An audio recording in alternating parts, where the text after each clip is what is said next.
4 joueurs du Real Madrid touchés avant d'affronter l'Atlético. La plus grande crainte de Carlo Ancelotti à 2 jours du déplacement au Metropolitano, perdre un ou pire, plusieurs joueurs. Sans réaliser un grand match, le Real Madrid s'est relancé en Liga ce week-end grâce à son succès, 2-1, au Santiago Bernabéu face au Rayo Vallecano. Kylian Mbappé et Vinicius Junior ont été les buteurs dans cette rencontre où Carlo Ancelotti a opéré un peu de turnover, surtout sur le plan défensif où 3 des 4 titulaires n'étaient pas là face à l'Atlético. Aussi, Thibaut Courtois a laissé sa place à Andriy Lunin dans les cages du Real Madrid. Un remplacement qui s'intégrait dans cette logique de faire souffler le Belge à première vue, sauf que l'entraîneur italien a indiqué que c'était en réalité un peu plus que ça. Thibaut a un petit problème et je pense qu'il sera rétabli pour mercredi, a-t-il indiqué en conférence de presse sans donner plus d'informations sur la nature du petit problème en question, alors qu'on sait que Rudiger, par exemple, était absent à cause d'un état grippal. Des bobos après le Rayo. De surcroît, le match face au Rayo Vallecano a laissé quelques marques auprès des joueurs du Real Madrid. Jude Bellingham a été aperçu en train de mettre de la glace au niveau de la cuisse droite après sa sortie, mais Ancelotti a rassuré. Ce n'est qu'un coup, rien de grave, a-t-il assuré. Puis le club a ajouté, comme relayé par The Athletic ce lundi, que 2 autres joueurs ont des petits pépins après cette rencontre. Rodrigo a reçu un coup au métatarse de la main gauche tandis que Vinicius souffre d'une blessure mineure au gros orteil du pied droit.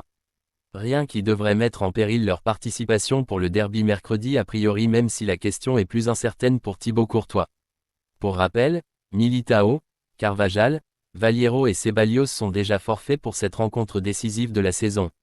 Cette page contient des liens d'affiliation. Lorsque vous effectuez un achat par le biais des liens fournis, nous pouvons percevoir une commission. Real Madrid CFV FC Barcelona. Mercato, le Real Madrid a trouvé le remplaçant de Eduardo Camavinga au PSG. Le Real ID a jeté son dévolu sur un joueur du PSG pour remplacer Eduardo Camavinga. L'été s'annonce mouvementé au Real Madrid, qui pourrait prendre une décision forte concernant Eduardo Camavinga. Considéré comme un joueur d'avenir, le milieu de terrain français n'a pourtant jamais réussi à s'imposer comme un titulaire indiscutable sous les ordres de Carlo Ancelotti. Régulièrement utilisé à des postes qui ne sont pas les siens, l'ancien Rennais pourrait être sacrifié lors du mercato estival. Et les merengues ne comptent pas perdre de temps, ils ont déjà identifié plusieurs profils pour lui succéder, dont une cible de choix évoluant au Paris Saint-Germain, Eduardo Camavinga, poussé vers la sortie au Real Madrid. Malgré son talent indéniable, Eduardo Camavinga peine à s'imposer au Real Madrid. Le club madrilène, en quête d'équilibre pour son entrejeu, envisage donc un possible transfert afin de réajuster son effectif.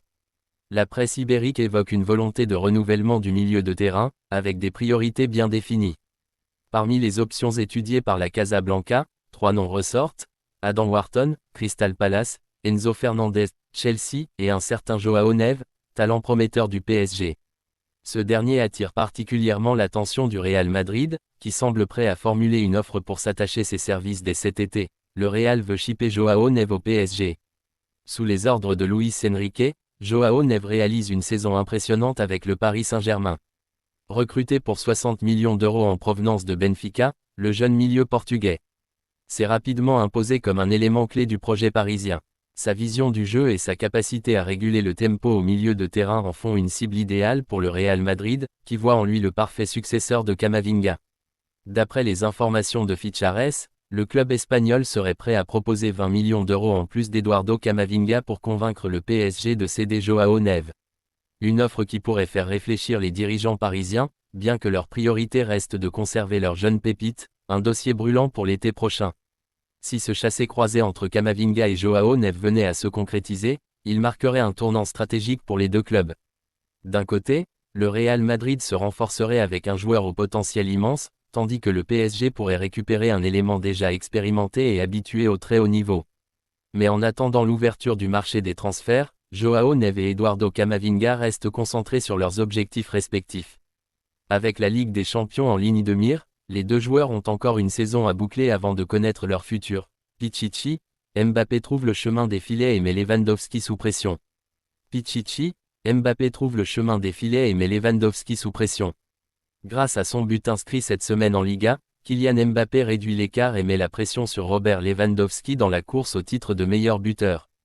Pour le Pichichi reste très disputé, avec 2 attaquants qui dominent les débats, Robert Lewandowski et Kylian Mbappé. La semaine dernière, L'ancien joueur du Paris Saint-Germain n'avait pas trouvé le chemin des filets, ce qui a permis aux Polonais de prendre de l'avance. Profitant de cette occasion, l'attaquant du FC Barcelone a marqué le 4e but de son équipe lors de la victoire face à Séville, portant son total à 21 réalisations, tandis que son rival du Real Madrid restait à 17 unités. Un écart qui semblait conforter l'avantage de Lewandowski en tête du classement des buteurs. Lire aussi, Liga, le Barça garde la tête de la Liga malgré le report de son match. Une opportunité saisie par Mbappé. Mais cette semaine, l'absence du Barça en raison des circonstances tragiques qui ont frappé le club catalan a donné l'opportunité à Mbappé de se rapprocher. L'attaquant madrilène n'a pas manqué l'occasion et a inscrit le premier but du Real lors de la victoire 2-1 contre le Rayo Vallecano. Avec désormais 18 buts à son compteur, il réduit l'écart et maintient une pression constante sur Lewandowski. Barça, Rafinha Ballon d'Or. Flick répond, performant sous les couleurs du FC Barcelone, l'ailier Rafinha, 28 ans, 26 matchs et 13 buts en Liga cette saison, s'impose comme l'un des prétendants crédibles pour le Ballon d'Or 2025. Face à la presse ce lundi, l'entraîneur des Blaugrana Hans-Dieter Flick a jugé les chances de l'international brésilien. S'il se montre performant, et c'est le cas jusqu'à maintenant, il aide beaucoup l'équipe, se montre dynamique, marque beaucoup de buts, a faim et se démarque par rapport aux autres. Il est très concentré, je suis heureux qu'il soit avec nous et à ce niveau, a répondu le technicien allemand. La candidature de l'ancien Rennais va aussi dépendre du bilan collectif du Barça au terme de la saison 2024 à 2025. La relation entre Vinicius et Mbappé n'est pas aussi bonne qu'on le croit, la relation entre Kylian Mbappé et Vinicius Junior au Real Madrid fait toujours débat, à l'approche du match face à l'Atlético. Mbappé et Vinicius, c'est 47 buts et 13 passes décisives confondues cette saison, 28 buts et 4 passes pour le Français, 19 buts et 9 passes pour le Brésilien. Des chiffres tout à fait honorables pour deux attaquants qui évoluent au Real Madrid et dont l'un vit sa première saison au club. Toutefois, la capacité à allier les forces des deux joueurs sur un terrain fait toujours débat, notamment parce que l'aile gauche est avant tout le poste de prédilection de chacun. Ça ne fonctionne pas, il se marche dessus, alertait déjà Fabio Capello il y a quelques jours à ce sujet. Hier face au Rayo Vallecano, les deux Madrilènes ont une fois encore peiné à se trouver, les deux buts venant d'exploits individuels de leur part. Mbappé a même montré des gestes d'agacement par moments, à l'intention de lui-même, mais aussi de ses coéquipiers. Pour certains observateurs, la complémentarité entre Kylian et Vini est loin d'être probante. C'est d'ailleurs ce qui ressort des propos tenus par Anton Meana sur les ondes de la SER. La relation entre Vinicius et Mbappé n'est pas aussi bonne qu'elle en a l'air, a déclaré le journaliste, avant de préciser qu'il se référait à la relation personnelle entre eux.